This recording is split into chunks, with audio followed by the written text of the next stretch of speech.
언론 개혁은 악의적인 뉴스의 피해자를 줄이는, 그래서 국민의 권리를 보장하자는 것이 초점입니다.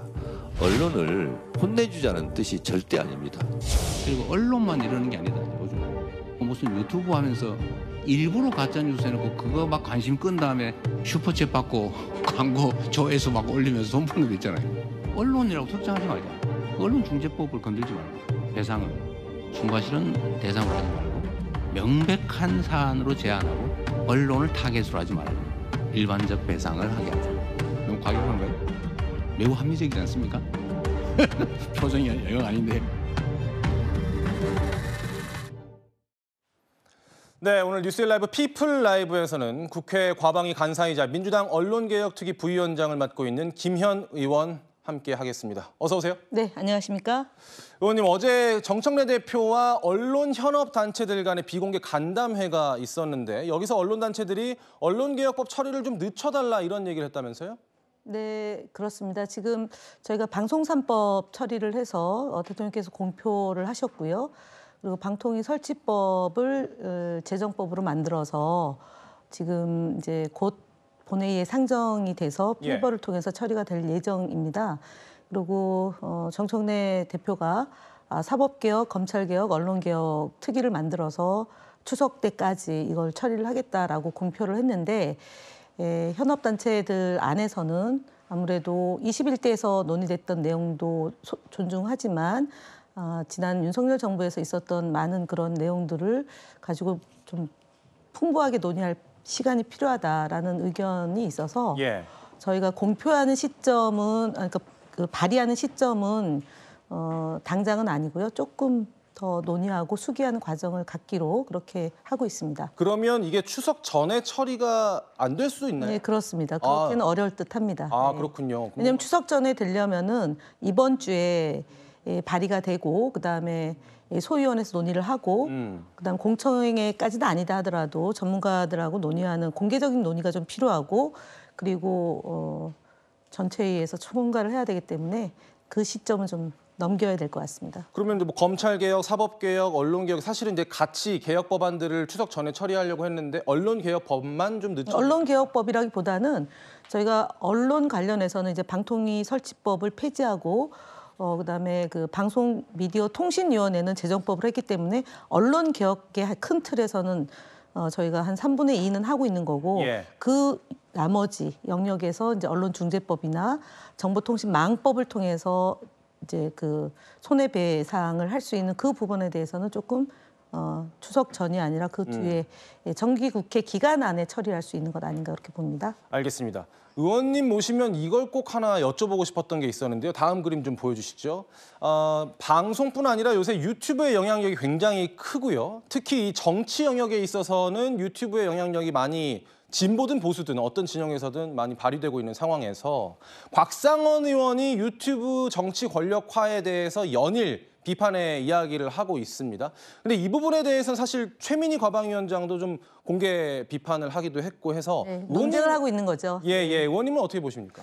저는 곽상원 의원이 얘기하는 부분에 대해서 사실은 유튜브를 권력이다라고 표현하는 것은 언론이 에 대한 권력화 내지는 정부를 비판하지 않고 정부의 편에 서서 정원 유착 이럴 경우는 권력이라는 표현을 쓰지만 유튜브를 권력이다라고 얘기하는 것은 제가 볼 때는 분석에 있어서 조금 과도하다라고 생각이 들고요.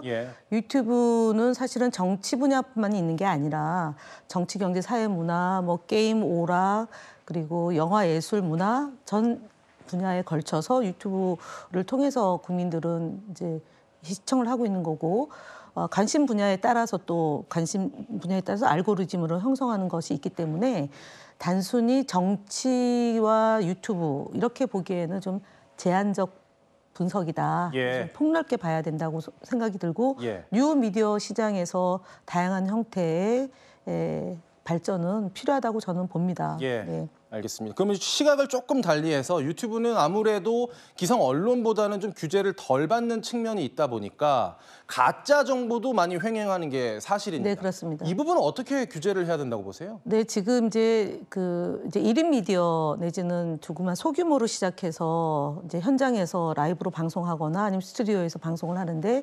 기존의 생성된 뉴스를 왜곡하는 과정이 있지 않습니까? 의도적으로 또는 악의적으로 한 예를 들자면 이제 법원에서 이미 이제 5.18은 북한 소행이 아니고 5.18 강주 시민들이 항거한 거기 때문에 민주항쟁이다라고 얘기를 하고 기념식까지 하지 않습니까? 예. 근데 그거를 마치 북한의 소양이다라고 왜곡된 정보를 기반으로 해서 확대 재생산하는 유튜브 같은 경우는 제재 대상이 되는 거죠. 근데 그것이 악의적인 것이 지속적으로 반복될 경우에는 손해배상을 물어야 되는 것 아니냐라는 사회적 공론이 있는 거라고 보여지기 때문에 기존의 언론에서 유튜브 하는 경우도 있고 언론에서 인터넷을 통해서 이제 생성할 수도 있고 그리고 별도의 그야말로 유튜브만 하는 매체들이 있습니다. 그래서 예. 그 부분을 좀 가려서 현재까지는 중대재해의 경우에 징벌적 손해배상을 하는 게 25가지 법률에 적용이 됩니다. 그래서 이 부분에 대해서는 정보통신망법으로 규율을 하려고 저희가 준비를 하고 있습니다. 이게 가짜 정보라는 것이 악의적이고 고의적인 가짜 정보도 있겠지만 아직 신빙성이 제대로 판단되지 대상이 아닙니다. 그건 네, 대상이 아닙니다. 네. 근데 이런 정보들이 일반 국민들이 봤을 때는 또 그걸 그냥 믿게 되는 측면도 있거든요. 정치 현안과 약간 엮어서 여쭤보면은 조희대 대법원장 관련한 의혹도 사실은 그게 아직 신빙성이 제대로 판단되지 않은 부분인데 당내에서는 이걸 들어서 좀 의혹 제기를 하고 있는 부분 어떻게 보세요?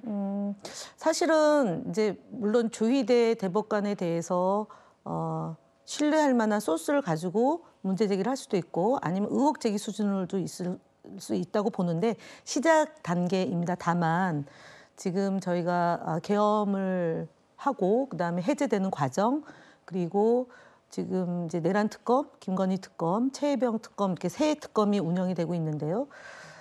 처음에는 과연 그게 사실이냐라고 의혹 제기 수준의 것들이 나중에 가다 보면 진실로 드러나는 경우가 있고 조희대 대법관은 본인은 부인했기 때문에 그 부분에 대해서는 검증을 이제 해 나가면 될 거라고 봅니다.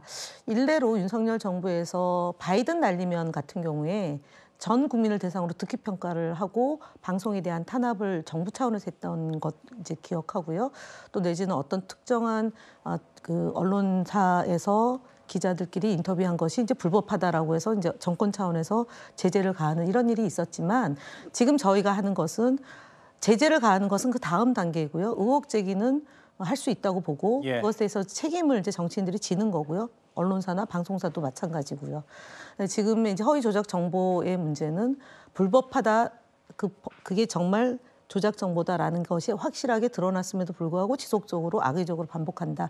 이 부분에 대한 제재를 가하는 거기 때문에 좀 궤를 달리한다라고 볼 수 있을 것 같습니다. 알겠습니다. 과방위 관련한 질문도 하나 드리겠습니다. 지금 KT 무단 소액 결제 피해가 심상치 않고 피의자들도 검거됐는데 오는 24일에 KT와 LG U+ 등을 상대로 청문회 하시죠? 어떤 부분 좀 집중 추구하실까요? 네, 저희가 사실은 이제 SK텔레콤이 해킹을 당해서 2,300만 명의 국민들이 피해를 받고 그 부분을 해결하는 과정이 한 4개월 정도 소요가 됐습니다. 그러나 어쨌든 상당히 빠른 시간에 SK텔레콤 측에서도 정성을 좀 했던 측면도 있고 정부 차원의 대응도 있었고 국회 차원에서 문제 제기도 해서 해소하는 과정입니다. 아직도 부족한 부분은 더 채워나가야 될 문제인 것 같고요.